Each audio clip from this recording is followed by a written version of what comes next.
రాజ్యమేది లేదు గాని రాణిలాగా చూసుకుంటా, కోట కట్టలేను గాని కళ్ళల్లో నిన్నే దాచుకుంటా.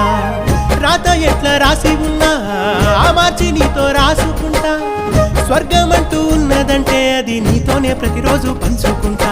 నిన్ను గన్న మీ నాన్న కన్నా అల్లారు ముద్దుగా సాదుకుంటా. నీకు కోపం వస్తే కొంత దూరం ఉంటా, నువ్వు గీత గీస్తే నేను దాటనంటా.